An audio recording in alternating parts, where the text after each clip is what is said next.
Hello, my name is Matthew, and I just read The Adventure of the Beryl Coronet by Sir Arthur Conan Doyle.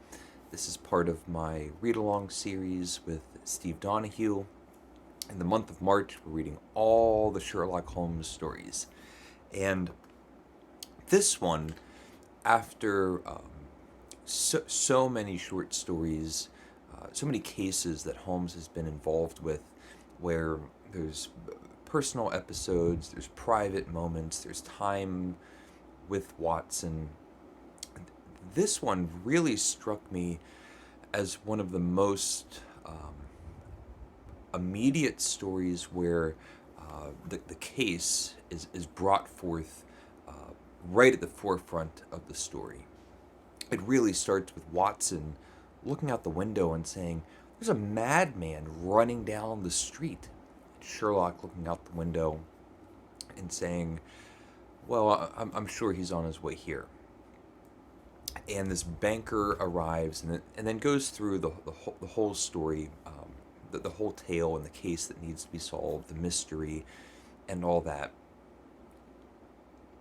And aside from the actual story, which I'll talk about, it also just goes to show the talents of Sir Arthur Conan Doyle as a writer, because we've already had several stories where we have a character explaining the mystery, the person that shows up to Baker Street. And most of these stories are structured in a way where the person who has a problem, the person that has a mystery, goes on and tells a story. And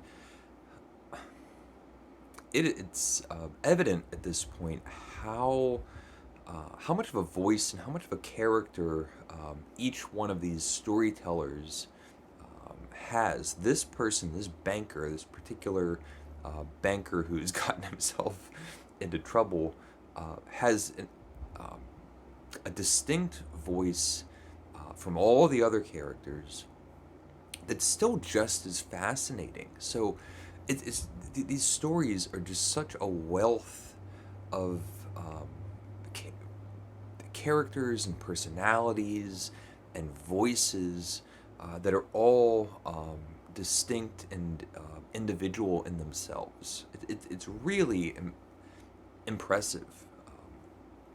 It's just a whole library of voices and people telling their stories, their dilemmas, and it's structured like almost like those Platonic dialogues where you'll have Socrates and someone, and they'll be walking down walking down the street, or walking through the woods, or getting ready for a dinner party, and you just have a little bit of chemistry, a little bit of relationship between characters before you get into why we're all here in the first place.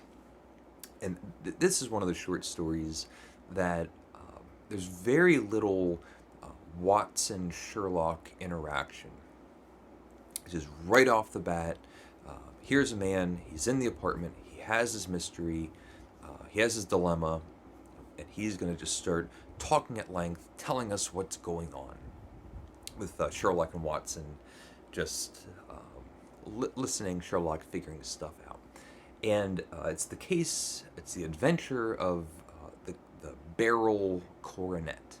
And about halfway, at some point reading this story, I had to stop and just look up Beryl Coronet.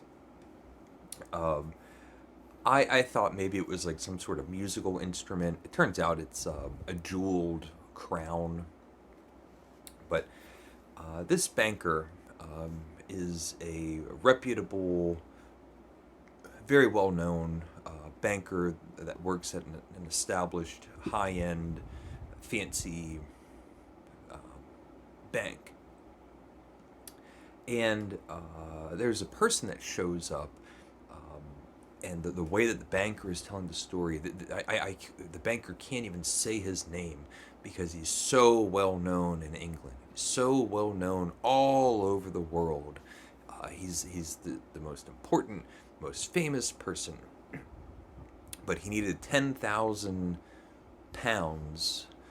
or £50,000 or whatever it was for some reason or another.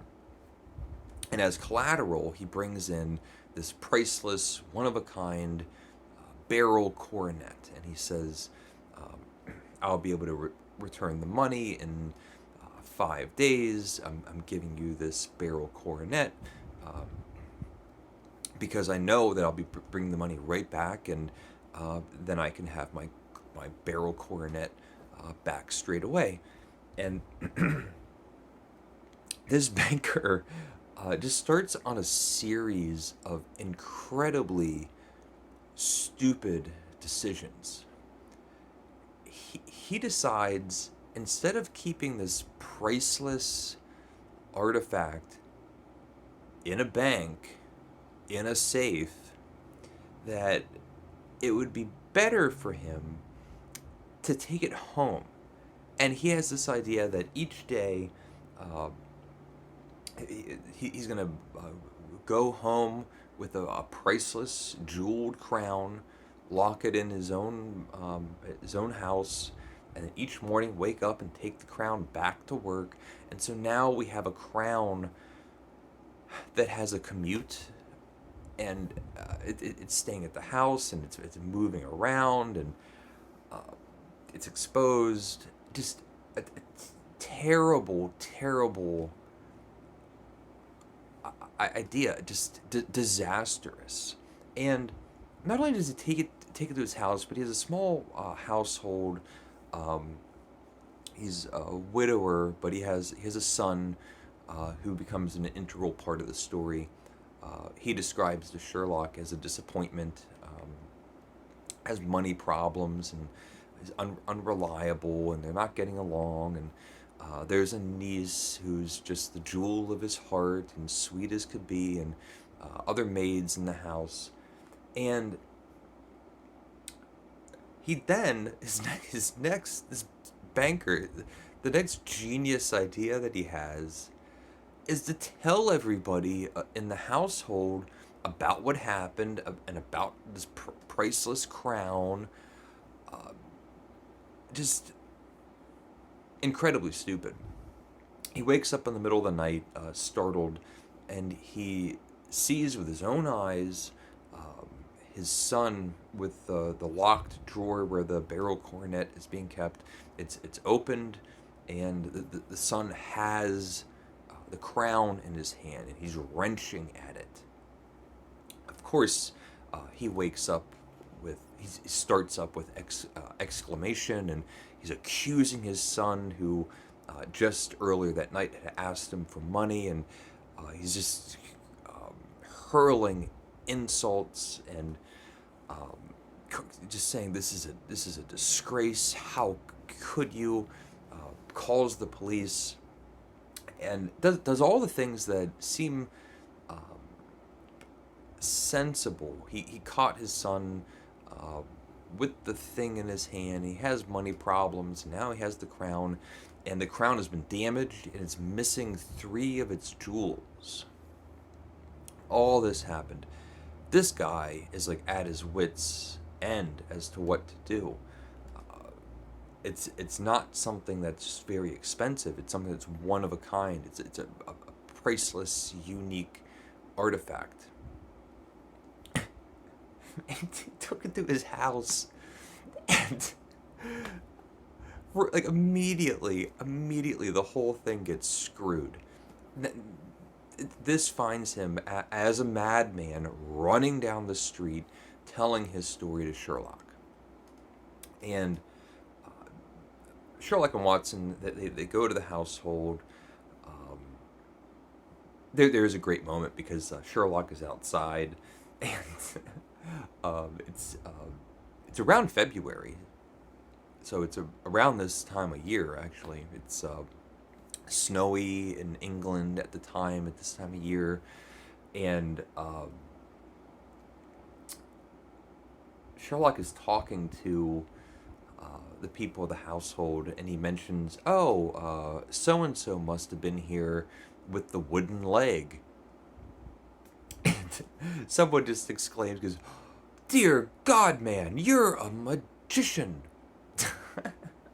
And I fall for those moments every single time. Sherlock lives in the world where every other person he's meeting has a wooden leg. So he picks up on it straight away, and it just baffles the characters, and I just love that.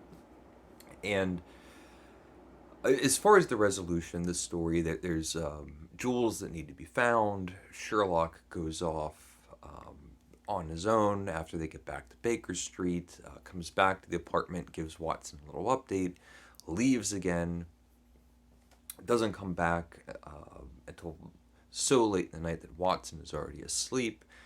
The next morning, Sherlock is already at the breakfast table having his coffee, and when the banker shows up, there's an exchange, but Sherlock just goes, write a check for $4,000, put it on the table, and it's just like that. The Edgar Allan Poe short story, um, the purloined letter, where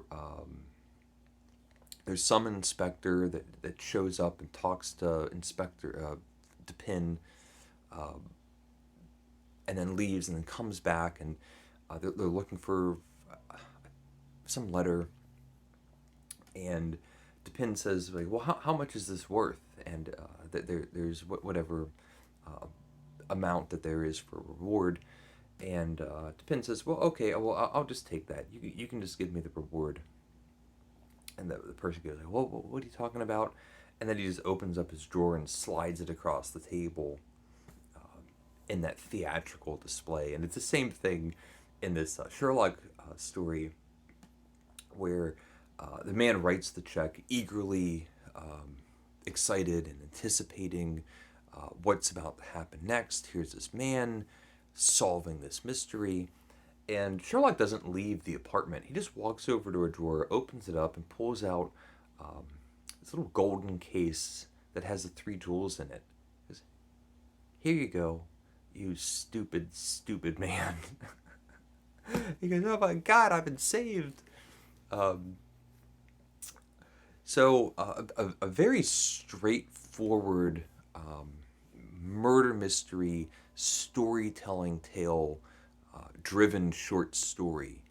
Um, a little bit less of the big personalities of Sherlock and Watson and their chemistry, but Sir Arthur Conan Doyle's ability to create characters that are compelling and have distinct, unique voices uh, really comes on display in this short story.